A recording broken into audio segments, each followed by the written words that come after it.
BJP ರಾಜ್ಯ ಅಧ್ಯಕ್ಷ B Y Vijayendra ತೀವ್ರ ವಿರೋಧ ಮಾಡಿದ ನಡುವೆಯೂ ಕೂಡ ಯತ್ನಾಳ್ ಟೀಮ್ ಹೋರಾಟ ಮುಂದುವರಿತಾ ಇದೆ.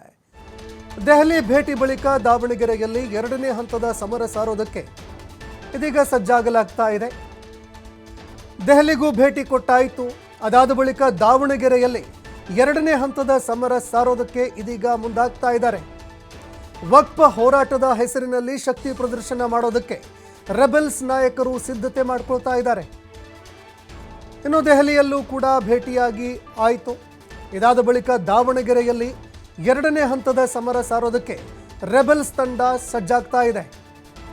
ನಿನ್ನೆ ಬೆಳಗಾವಿಯಲ್ಲಿ ಕೊನೆಗೊಳಿಸಿದಂತಹ ಮೊದಲ ಹಂತದ ಹೋರಾಟ ಯಶಸ್ವಿಯಾಯಿತು. ದಾವಣಗೆರೆಯಲ್ಲಿ 25 ಲಕ್ಷ ಜನರನ್ನ ಸೇರಿಸಿ ಶಕ್ತಿ ಪ್ರದರ್ಶನ ಮಾಡೋದಕ್ಕೆ ಪ್ಲಾನ್ ರೂಪಿಸಿಕೊಂಡಿದ್ದಾರೆ. ಕಾರ್ಯಕ್ರಮಕ್ಕೆ 1 ಕೋಟಿ ಕೊಡೋದಾಗಿ ನಾಯಕರು ಘೋಷಣೆ ಕೂಡ ಮಾಡಿದ್ದಾರೆ. ರಮೇಶ್ ಜಾರಕಿಹೊಳಿ, ಯತ್ನಾಳ್, ಅರವಿಂದ್ ಲಿಂಬಾವಳಿ ಘೋಷಣೆ ಮಾಡಿದ್ದಾರೆ. ಆಯಾ ಜಿಲ್ಲೆಯಿಂದ 1 ಲಕ್ಷ ಜನರನ್ನ ಕರೆತರೋದಕ್ಕಾಗಿ ನಿರ್ಧಾರ ಮಾಡಿದ್ದೀವಿ ಅಂತ ಘೋಷಣೆ ಮಾಡಿದ್ದಾರೆ. ಪ್ರತಿಯೊಂದು ಜಿಲ್ಲೆಯಿಂದ 1 ಲಕ್ಷ ಜನರನ್ನ ಕರೆತರೋದಕ್ಕೆ ಅಂತ ನಿರ್ಧಾರ ಮಾಡಿದ್ದೀವಿ ಅಂತ ಘೋಷಣೆ ಮಾಡಿದ್ದಾರೆ. ಸಮಾವೇಶ ಮಾಡೋದಕ್ಕೂ ಮುನ್ನ ಹಾಲಿ ಮಾಜಿ ಶಾಸಕರನ್ನ ಟೀಮ್ ಸೆಳಿತಾ ಇದೆ. ರೆಬೆಲ್ಸ್ ಟೀಮ್ ಇದೀಗ ಪಕ್ಷದಲ್ಲಿ ಇರುವಂತಹ ಹಾಲಿ ಶಾಸಕರು, ಮಾಜಿ ಶಾಸಕರನ್ನ ಸೆಳೆಯೋದಕ್ಕೆ ಅಂದರೆ ತಮ್ಮ ಬಣ ಸೇರ್ಕೊಳ್ಳೋದಕ್ಕೆ ಅಂತ ಎಲ್ಲರನ್ನ ಸೆಳೆಯೋದಕ್ಕೆ ಮುಂದಾಗ್ತಾ ಇದ್ದಾರೆ. ದಾವಣಗೆರೆಯಲ್ಲಿ ಶಕ್ತಿ ಪ್ರದರ್ಶನ ಮಾಡೋ ಮೂಲಕ ಹೈಕಮಾಂಡ್ಗೂ ಕೂಡ ಸಂದೇಶ ರವಾನೆ ಮಾಡೋದಕ್ಕೆ ಅಂತ ಇದೀಗ ರೆಬೆಲ್ಸ್ ತಂಡ ಮುಂದಾಗ್ತಾ ಇದೆ. ಇನ್ನು ಇದಕ್ಕೆ ತೀವ್ರವಾಗಿ ವಿರೋಧ ವ್ಯಕ್ತವಾಯಿತು. ಈ ವಿರೋಧದ ನಡುವೆಯೂ ಇದೀಗ ಯತ್ನಾಳ ಬಣ ನಿಲ್ಲುವಂತಹ ಯಾವುದೇ ಲಕ್ಷಣಗಳು ಕಾಣ್ತಾ ಇಲ್ಲ. 1 ಕೋಟಿ ನಾವು ದುಡ್ಡು ಕೊಡ್ತೀವಿ, ಪ್ರತಿಯೊಂದು ಜಿಲ್ಲೆಯಿಂದ 1 ಲಕ್ಷ ಜನರನ್ನ ಸೇರಿಸಿ ಅಂತ ಇದೀಗ ಸಂದೇಶ ಕೊಡ್ತಾ ಇದ್ದಾರೆ ನಾಯಕರು. ದಾವಣಗೆರೆಯಲ್ಲಿ 25 ಲಕ್ಷ ಜನರನ್ನ ಸೇರಿಸಿ ಶಕ್ತಿ ಪ್ರದರ್ಶನ ಮಾಡೋದಕ್ಕೆ ಅಂತ ರೆಬೆಲ್ಸ್ ಟೀಮ್ ಮುಂದಾಗ್ತಾ ಇದೆ. ಬೆಳಗಾವಿಯಲ್ಲಿ ನಿನ್ನೆ ಕಾರ್ಯಕ್ರಮ ಯಶಸ್ವಿಯಾಯಿತು. ಮೊದಲ ಹಂತದ ಒಂದು ಹೋರಾಟವನ್ನು ಹಮ್ಮಿಕೊಳ್ಳಲಾಗಿತ್ತು. ಮೊದಲ ಹಂತದ ಹೋರಾಟದ ಬಳಿಕ ಇದೀಗ ಎರಡನೇ ಹಂತದಲ್ಲಿ ಬಹುದೊಡ್ಡ ಪ್ರಮಾಣದಲ್ಲಿ ಶಕ್ತಿ ಪ್ರದರ್ಶನವನ್ನು ಮಾಡೋದಕ್ಕೆ ಅಂತ ಮುಂದಾಗ್ತಾ ಇದ್ದಾರೆ. ಇದು ಪಕ್ಷದ ನಾಯಕರ ಮೇಲೆ, ಪಕ್ಷದ ರಾಜಕೀಯ ವಲಯದಲ್ಲಿ ಯಾವ ರೀತಿಯಾಗಿ ಪರಿಣಾಮಕ್ಕೆ ಕಾರಣ ಆಗುತ್ತೆ ಅನ್ನುವಂಥದ್ದನ್ನು ಕೂಡ ಕಾದು ನೋಡಬೇಕಾಗತ್ತೆ. ಇನ್ನು ಪಕ್ಷದಲ್ಲಿ ತೀವ್ರವಾಗಿ ಆಕ್ರೋಶ ಕೂಡ ವ್ಯಕ್ತವಾಯಿತು. ತಮ್ಮದೇ ಪಕ್ಷದ ಕಾರ್ಯಕರ್ತರು ಆಕ್ರೋಶ ಹೊರಹಾಕಿದರು. ಈ ನಡುವೆ ದೆಹಲಿಗೂ ಕೂಡ ರೆಬೆಲ್ಸ್ ಟೀಮ್ ಭೇಟಿ ಕೊಡ್ತು. ನಿನ್ನೆ ಬೆಳಗಾವಿಯಲ್ಲಿ ಮೊದಲ ಹಂತದ ಹೋರಾಟವನ್ನು ಕೂಡ ಅಂತ್ಯಗೊಳಿಸಿದರು. ಈಗ ದಾವಣಗೆರೆ ನಮ್ಮ ಮುಂದಿನ ಟಾರ್ಗೆಟು. ದಾವಣಗೆರೆಯಲ್ಲಿ ನಾವು 25 ಲಕ್ಷ ಜನರನ್ನ ಸೇರಿಸ್ತೀವಿ ಅಂತ ರೆಬೆಲ್ಸ್ ಟೀಮ್ ಸಂದೇಶ ಕೊಡ್ತಾ ಇದೆ. 1 ಕೋಟಿ ಹಣ ನಾವು ಕೊಡ್ತೀವಿ, 1 ಕೋಟಿ ಹಣ ಖರ್ಚು ಮಾಡಿ ಈ ಕಾರ್ಯಕ್ರಮ ಮಾಡ್ತೀವಿ, ಬಹುದೊಡ್ಡ ಒಂದು ಸಮಾವೇಶ ಹಮ್ಮಿಕೊಳ್ತೀವಿ ಅಂತ ಇದೀಗ ರೆಬೆಲ್ಸ್ ನಾಯಕರು ನಿರ್ಧಾರ ಮಾಡಿದ್ದಾರೆ. ಇದು ಪಕ್ಷದ ರಾಜಕೀಯ ಚಟುವಟಿಕೆಗಳ ಮೇಲೆ ಯಾವ ರೀತಿಯಾಗಿ ಪರಿಣಾಮ ಬೀರುತ್ತೆ, ಪಕ್ಷಕ್ಕೆ ಹಿನ್ನಡೆಗೆ ಕಾರಣ ಆಗುತ್ತಾ ಅಥವಾ ಮುನ್ನಡೆಗೆ ಕಾರಣ ಆಗುತ್ತಾ, ಅದನ್ನು ಕೂಡ ಕಾದು ನೋಡಬೇಕಾಗತ್ತೆ. ಯಾಕಂದರೆ ಈ ರೆಬೆಲ್ಸ್ ತಂಡಕ್ಕೆ ಅಂಕುಶ ಹಾಕೋದಕ್ಕೆ ಬಿಜೆಪಿ ಹೈಕಮಾಂಡ್ ಕೂಡ ಮುಂದಾಗ್ತಾ ಇಲ್ಲ.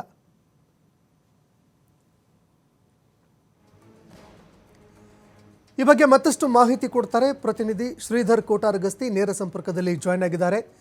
ಶ್ರೀಧರ್, ನಿನ್ನೆ ಬೆಳಗಾವಿಯಲ್ಲಿ ಮೊದಲ ಹಂತದ ಹೋರಾಟ ಯಶಸ್ವಿಯಾಯಿತು.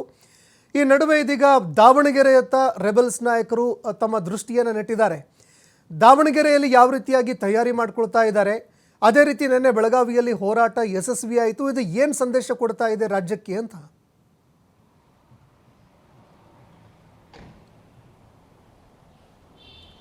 ಸಂತೋಷ, ರಾಜ್ಯ ಬಿಜೆಪಿಯಲ್ಲಿ ಎಲ್ಲವೂ ಕೂಡ ಸರಿ ಇಲ್ಲ. ಯಾಕಂದ್ರೆ ಬಿಜೆಪಿ ಭಿನ್ನಮತ ದಿನೇ ದಿನೇ ಮತ್ತಷ್ಟು ಭುಗಿಲೇಳ್ತಾ ಇದೆ ಅನ್ನೋ ಸಂದೇಶವನ್ನೇ ಬೆಳಗಾವಿಯಿಂದ ಈ ಒಂದು ರೆಬಲ್ ನಾಯಕರು ರವಾನಿಸಿದ್ದಾರೆ ಅಂತ ಹೇಳ್ಬೋದು. ಪ್ರಮುಖವಾಗಿ ನಿನ್ನೆ ಬೆಳಗಾವಿಯಲ್ಲಿ ಏನು ವಕ್ಫ್ ಹೋರಾಟ ಏನು ಮಾಡಿದ್ರು, ವಕ್ಫ್ ವಿರೋಧಿ ಹೋರಾಟ ಏನು ಮಾಡಿದ್ರು, ಇದು ಪಕ್ಷದ ವೇದಿಕೆಯಲ್ಲಿ ಮೊದಲ ಬಾರಿಗೆ ಈ ಒಂದು ಹೋರಾಟವನ್ನು ಮಾಡಿರ್ತಕ್ಕಂಥದ್ದು. ಬಿಜೆಪಿಯ ರಾಜ್ಯಾಧ್ಯಕ್ಷ ವಿಜಯೇಂದ್ರ ಕೂಡ ಒಂದು ವಕ್ಫ್ ವಿರುದ್ಧ ಹೋರಾಟದ ಒಂದು ತಂಡವನ್ನು ರಚನೆ ಮಾಡಿದ್ರು. ಆದರೆ ಎಲ್ಲಿ ಹೋರಾಟ ಮಾಡಬೇಕು, ಸಮಯ ನಿಗದಿಯನ್ನು ಯಾವುದೂ ಕೂಡ ವಿಜಯೇಂದ್ರ ನಿಗದಿ ಮಾಡಿರಲಿಲ್ಲ. ಜೊತೆಗೆ ಈ ಒಂದು ಯತ್ನಾಳ್ ಮತ್ತು ರಮೇಶ್ ಜಾರಕಿಹೊಳಿ ಜಾರಕಿಹೊಳಿ ಟೀಮ್ ಸದಸ್ಯರನ್ನು ಯಾರನ್ನು ಕೂಡ ಅವರು ವಿಶ್ವಾಸಕ್ಕೆ ತೆಗೆದುಕೊಂಡಿಲ್ಲ ಅನ್ನೋಂಥ ವಿಚಾರ ಅವ್ರ ಗಮನಕ್ಕೆ ಬಂದ ಬಳಿಕ ಈ ಹೋರಾಟವನ್ನು ಯತ್ನಾಳ್ ನೇತೃತ್ವದಲ್ಲಿ ಒಂದು ಹೋರಾಟ ಆರಂಭ ಮಾಡಲಾಗುತ್ತೆ. ಆ ಹೋರಾಟದ ಮೊದಲ ಹಂತ ಏನಿದೆ ಅದು ಬೆಳಗಾವಿ ಅಂತ್ಯ ಆಗಿರ್ತಕ್ಕಂಥದ್ದು.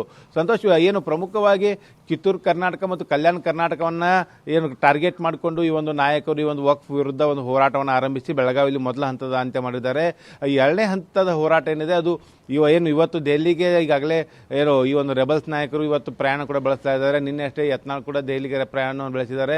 ದೆಹಲಿಯಲ್ಲಿ ವರಿಷ್ಠರನ್ನು ಭೇಟಿ ಆಗ್ತೀವಿ, ವರಿಷ್ಠರನ್ನು ಭೇಟಿಯಾಗಿ ವಕ್ಫ್ ವಿರುದ್ಧದ ಹೋರಾಟದ ಸಂಬಂಧಪಟ್ಟಂತೆ ಒಂದು ವರದಿಯನ್ನು ತಯಾರು ಮಾಡಿದ್ವಿ, ಅದನ್ನು ಕೊಡ್ತೀವಿ ಅನ್ನೋಂಥ ಮಾತನ್ನು ಹೇಳಿದ್ರು ಕೂಡ ವಾಸ್ತವವಾಗಿ ಕರ್ನಾಟಕದಲ್ಲಿ ಬಿಜೆಪಿಯಲ್ಲಿ ಆಗ್ತಿರ್ತಕ್ಕಂಥ ಬೆಳವಣಿಗೆಗಳು, ಬಿಜೆಪಿಯ ರಾಜ್ಯಾಧ್ಯಕ್ಷ ವಿಜಯೇಂದ್ರ ಯಾವ ರೀತಿ ಏನು ತಮ್ಮ ವೈರಿಗಳ ಜೊತೆಗೆ ಯಾವ ರೀತಿ ಹೊಂದಾಣಿಕೆ ಮಾಡಿಕೊಂಡಿದ್ದಾರೆ, ಅಂದರೆ ಆಡಳಿತ ಪಕ್ಷದ ಜೊತೆಗೆ ಯಾವ ರೀತಿ ಹೊಂದಾಣಿಕೆ ಮಾಡ್ಕೊಂಡಿದ್ದಾರೆ, ಹೊಂದಾಣಿಕೆ ರಾಜಕಾರಣದಿಂದ ಬಿಜೆಪಿಗೆ ಆಗ್ತಿರ್ತಕ್ಕಂಥ ನಷ್ಟಗಳೇನು, ಮೂಡಕ್ಕಿಂತ ಏನು ಪ್ರಬಲವಾಗಿರ್ತಕ್ಕಂಥ ಹೋರಾಟ ಮಾಡಬೇಕಾಗಿದ್ದು ವಾಲ್ಮೀಕಿ ಹೋರಾಟವನ್ನು ಯಾವ ರೀತಿ ಬಿಜೆಪಿ ರಾಜ್ಯಾಧ್ಯಕ್ಷ ಆ ಒಂದು ವಿಚಾರದಲ್ಲಿ ಯಾವ ರೀತಿ ಒಂದು ಗಟ್ಟಿಯಾದ ನಿರ್ಧಾರ ತೆಗೆದುಕೊಳ್ಳ, ಎಲ್ಲ ವಿಚಾರಗಳನ್ನು ಜೊತೆಗೆ ಹೊಂದಾಣಿಕೆ ರಾಜಕಾರಣದ ಯಾವ ರೀತಿ ಆಗಿದೆ ಅನ್ನೋಂಥ ಇರ್ತಕ್ಕಂಥ ಸಾಕ್ಷ್ಯಾಧಾರಗಳು, ಡಿಜಿಟಲ್ ಸಾಕ್ಷಿಗಳಾಗಿರ್ಬೋದು, ಅವ್ರ ಬಳಿಕ ಒಂದೊಂದಿಷ್ಟು ಮಾಹಿತಿಯನ್ನು ಕಲೆ ಹಾಕಿದ್ದು ಅದನ್ನು ಹೈಕಮಾಂಡ್ ಗಮನಕ್ಕೆ ತಲುಪಿಸಿ ಬರ್ತಾರೆ ಅನ್ನೋಂಥ ಒಂದು ಮಾಹಿತಿ ಲಭ್ಯ ಆಗಿರ್ತಕ್ಕಂಥದ್ದು. ಯಾಕಂದರೆ ನಿನ್ನೆ ಆ ಸಮಾವೇಶಕ್ಕೂ ಮುನ್ನವೇ ಒಂದು ಗೌಪ್ಯ ಸಭೆ ಮಾಡಲಾಗುತ್ತೆ. ಸಭೆಯ ಬಳಿಕ ಯಾವ ರೀತಿ ಮುಂದಿನ ರೂಪರೇಷೆ ಇರಬೇಕು ಅನ್ನೋ ತೀರ್ಮಾನಗಳನ್ನು ಕೂಡ ಮಾಡಿರ್ತಕ್ಕಂಥದ್ದು.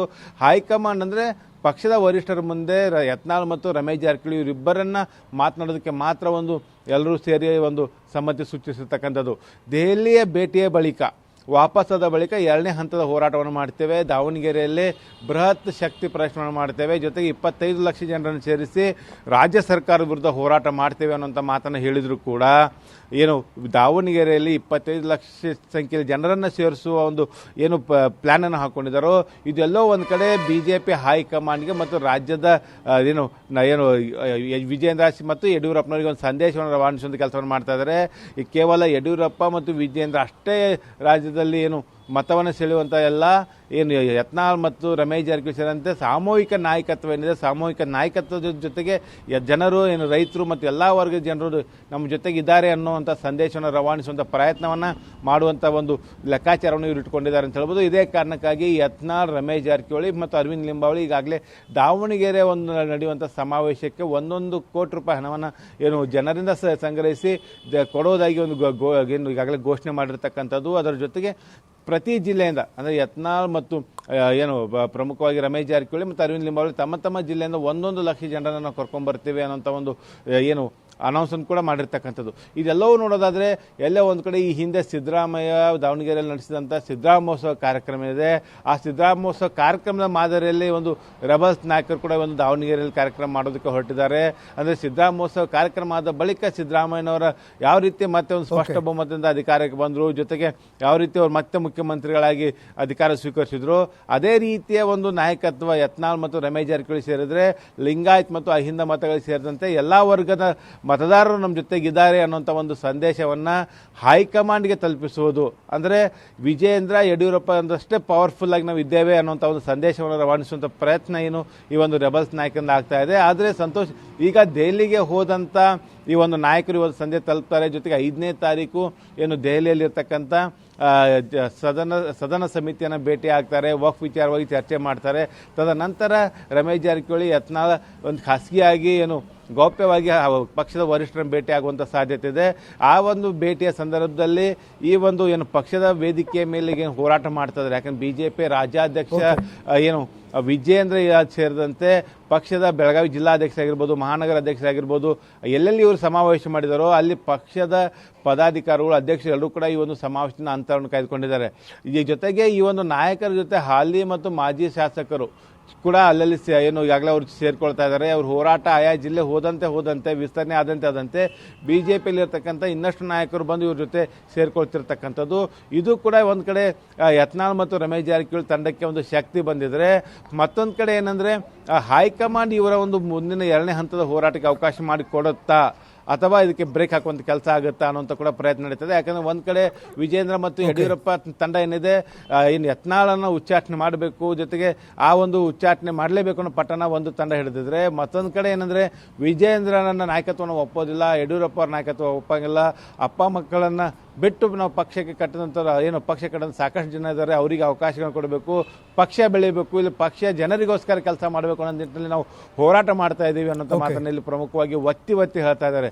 ಅದು ರಮೇಶ್ ಜಾರಕಿಹೊಳಿ ಆಗಿರ್ಬೋದು, ಏನು ಯತ್ನಾಳ್ ಆಗಿರ್ಬೋದು, ಎಲ್ಲ ನಾಯಕರು ನೋಡಿದ್ರೆ ಬಿಜೆಪಿಯಲ್ಲಿರ್ತಕ್ಕಂಥ ಬನ ರಾಜಕಾರಣ ಇನ್ನಷ್ಟು ಭುಗಿಲೇಳುವಂಥ ಸಾಧ್ಯತೆ ಇದೆ. ದೆಹಲಿ ಭೇಟಿ ಬಳಿಕ ಮತ್ತೆ ರಾಜ್ಯದಲ್ಲಿ ಸಾಕಷ್ಟು ಏನು ರಾಜಕೀಯ ಏನು ಮೇಲಾಟಕ್ಕೆ ಬಿಜೆಪಿ ಪಾಳ್ಯದಲ್ಲಿ ಕಾರಣವಾಗಿ. ಧನ್ಯವಾದಗಳು ಶ್ರೀಧರ್ ನಿಮ್ಮೆಲ್ಲ ಮಾಹಿತಿಗೆ.